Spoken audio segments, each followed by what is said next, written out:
Welcome back, everyone, to the Remedify Coaching Program. Today, we're diving into something I think we can all relate to, Yeah, those habits, those things we always tell ourselves we're going to start doing. or stop doing. But for this deep dive, we're focusing on building those positive routines using this really interesting guide, Why It Takes 30 Days to Form Lifetime Habits. It's a mouthful, but it basically covers transforming your well-being, spiritual, mental, emotional, you name it. It's pretty comprehensive. Yeah. And you always hear that 30 days is the magic number, right? So we want to look into that. Does it really take 30 days to make a habit stick? Right, and how does that work? Like, what's going on in our brains when we're trying to make these changes? And maybe even more importantly, how do we use all this to actually improve our well-being? Because it's not just about repeating an action for a month, right? This guide really digs into how your spiritual life, your mental state, even the environment you're in, all of that plays a role. Okay, so let's break this down. First, let's talk about the science behind habit formation. What's happening up there in our heads when we're trying to, build a new routine? Well, the guide starts with what it calls the habit loop. It's a pretty classic concept. Basically, there's a cue, something that triggers the habit. Then there's the routine, the action itself. And finally, there's the reward. That's the positive feeling you get after doing it. So it's like our brain is always searching for these patterns. Cue, action, reward, and then it's like, okay, let's do that again. Exactly. And each time you run through that loop, the connections in your brain, the neural pathways, they get stronger. So it's like paving a road, right? Sure. The more you drive on it, the smoother it gets. Yeah, that's a great way to put it. It starts as a bumpy dirt road, but with repetition, it becomes the super highway of a habit. And that's where brain plasticity comes in, that ability of the brain to actually change and adapt. Absolutely. It's what lets us learn new things and form these almost automatic behaviors. It's amazing how much power we have to rewire our own brains, isn't it? It really is. And that brings us to the 30-day thing. The guide talks a lot about this time frame, right? What's the thinking there? Right? Is there any science behind that number? Like after 30 days, boom, new habit. Well, the guide is honest. The research is kind of all over the place. Some studies say it takes 18 days, some say over 200. Wow, that's a pretty big range. Yeah, the average is more like 60 days. So 30 days isn't a guarantee that the habit's fully ingrained, but it's a really solid start. So maybe it's more about gaining momentum, pushing through that initial resistance, that hump. Exactly. And the guide breaks this 30-day period into 4 weeks, which can be super helpful. Oh, I like that. What's the breakdown? So week 1 is all about awareness and preparation. You figure out what habit you want, why you want it, and how to set yourself up for success. Makes sense. You need a clear goal and a plan of attack. Then week 2 is implementation. You actually start doing the habit consistently, but with flexibility because, life happens. Yeah, you can't always be perfect. Right, it's about adapting. Then week 3, that's when you hit the obstacles. Oh, yeah, that dip in motivation. I know that feeling. This is where resilience comes in. The guide talks about viewing these challenges as opportunities to learn and problem solve, not failures. So it's about figuring out how to overcome those roadblocks. Exactly. And then week 4 is about solidifying. The habit should be feeling more natural. You celebrate your wins. You've made it this far, so it's time to acknowledge that. I love that breakdown. It makes it seem much less daunting. Now, what about these pillars of habit formation that the guide keeps mentioning?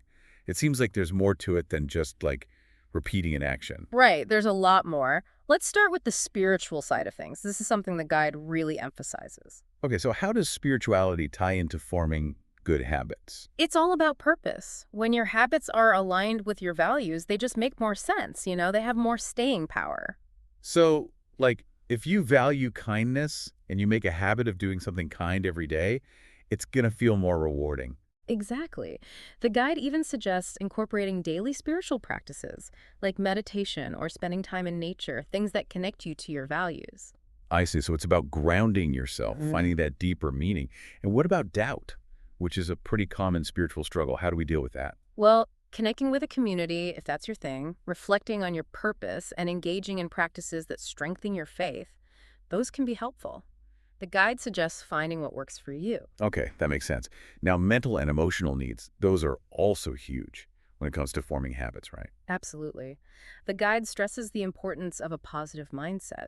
If you're constantly battling negative thoughts or feeling emotionally drained, it's tough to stick with anything new.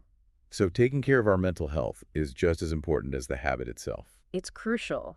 The guide talks about building resilience, learning to bounce back from setbacks, and practicing self-compassion when you mess up, because we all do. And I bet stress and anxiety can really derail your efforts too. Oh, absolutely. The guide recommends mindfulness, exercise, maybe even professional help if you need it. Basically, managing that stress is key. Okay, so we've covered spiritual and mental well-being. What about the physical side? I'm sure that's a big part of the equation too. It's the foundation, actually. The guide calls physical health the bedrock of it all. You can't build a house on a shaky foundation. Right. And that means focusing on things like exercise, nutrition, and sleep. They all impact our energy, our mood, our ability to, like, think clearly. So if you're trying to wake up early and exercise, but you're not sleeping well or eating right, you're probably setting yourself up for failure. Exactly. And the guide acknowledges that sometimes physical challenges happen. Illness, injury. It's important to be flexible, to work with your body, and to adapt those habits as needed. So it's about listening to what your body is telling you. Makes sense. Now, the last pillar, lifestyle and environment, that's pretty broad, isn't it? It covers a lot. The guide really emphasizes how much our routines, our workspace, even the people around us can influence our habits. So if you're trying to eat healthy, but your pantry is full of junk food, that's going to make it harder. Exactly. It's about designing a supportive environment. That could mean stocking your fridge with healthy snacks or setting up a dedicated space for whatever habit you're trying to build. And I'd imagine having people in your life who are like on the same page supporting your goals, that's huge too. Absolutely. The guide talks about the power of accountability partners, finding a community, or just sharing your goals with friends and family who will cheer you on. Okay, so we've covered the 4 pillars: spiritual, mental, physical, and environmental. It really is a holistic approach, isn't it? Totally. And the guide goes a step further and offers strategies for maintaining these habits over time, for making them last. Okay, that's important. So what are some things we can do to stay on track? Well, daily practices are key. Setting clear intentions for the day, tracking your progress, and taking a few minutes for reflection, that helps you stay mindful. So like a daily check-in with yourself. Right. Then it recommends weekly check-ins, too. Taking some time to review how the week went, identify challenges, celebrate wins. And those wins are important to celebrate no matter how small. Absolutely. It keeps you motivated. And then monthly reflections to look at the bigger picture, and even annual reviews to make sure your habits are still aligned with your long-term goals. So you're essentially building in regular tune-ups for your habits. I love that. But let's be honest, there are going to be obstacles. What about procrastination and just feeling unmotivated? We all struggle with that. The guide suggests breaking down big goals into smaller steps, making sure your goals are really specific, and finding ways to make the habit itself more enjoyable. And sometimes you just have to remind yourself why you started in the first place, right? That can be a big motivator. Totally. And when you inevitably hit those setbacks, because you will, the guide emphasizes having a growth mindset. View those setbacks as learning experiences. So it's about picking yourself up and trying again and not being too hard on yourself when you stumble. Exactly.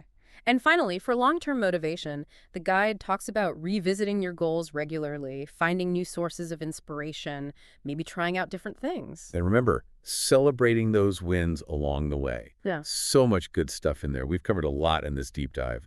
It's clear that building lasting habits is a multifaceted process. You've got to consider your spiritual, mental, physical, and environmental needs. It's a whole life approach. I agree. And it's important to remember that 30 days, while a great starting point, isn't the be-all and end-all. It's a journey. A journey that, like you said, is going to have bumps along the way. But it's so encouraging to know that we have the power to make these changes, to shape our lives in ways that feel authentic and fulfilling. And I think a good question to leave our listeners with is, what small step can you take today, right now, to either start a new habit or strengthen one you've already got going? It doesn't have to be huge. We all have that power. And if you're looking for more information, some additional resources to support you, we've got you covered. Check out the links in the show notes. There you'll find. https://www.pnmoneymaking.com. https://kk2020.store.